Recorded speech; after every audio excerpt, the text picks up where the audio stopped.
On Chicago's North Side, inside a rented theater, lives an unusual Sunday evening worship experience. Gilead Church. The lobby feels like a cozy cocktail party. But make no mistake, this is a house of worship, just not a buttoned-up one.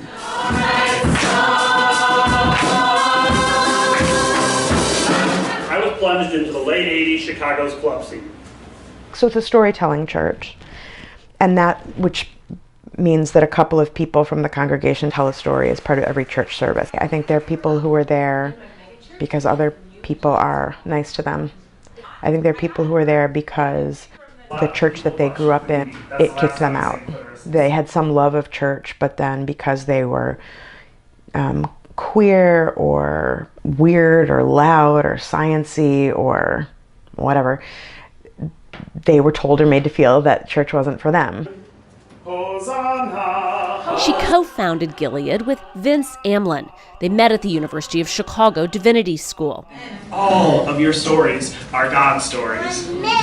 They wanted to build a church keen on welcoming outsiders. Like the line that we want to walk, is that people who aren't from the church feel like it's something new and interesting and worthwhile, and people who grew up in that tradition and love it feel like it's comfortable and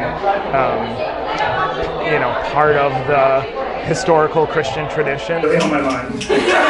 It's a really funny church. Like there's a ton of laughter, and we say like not church funny, but like funny.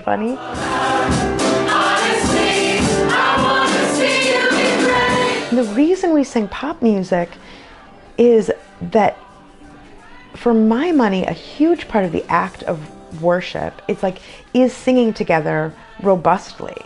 Singing songs that have meaning for you and then maybe you carry out into the rest of your life.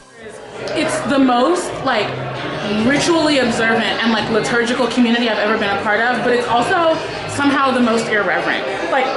Pastors swear during the sermons, and it's real, and it just feels good, and it feels like I belong to a community that represents my values. For the people that it's important to, it's life-saving. Its first 2 years have seen Gilead mixing it up, partying on commuter train cars, and worshiping in bars.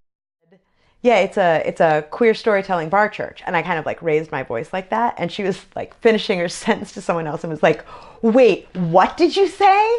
There are things that are actually really hard, and Gilead talks about those things. Trauma is hard, and parents getting divorced is hard, and being queer is hard, and we all get together and talk about God in our colloquial language and about all of those hard things. I'm so sick of the church griping that young people aren't interested in the church. Don't we think we have a true story that matters, that can change people's lives, that we tell in community? And if people aren't showing up, it's because we're doing it wrong.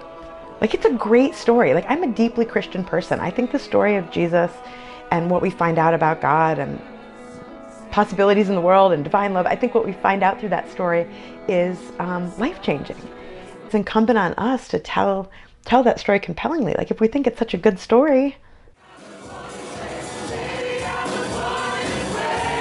Julie Peterson, Chicago.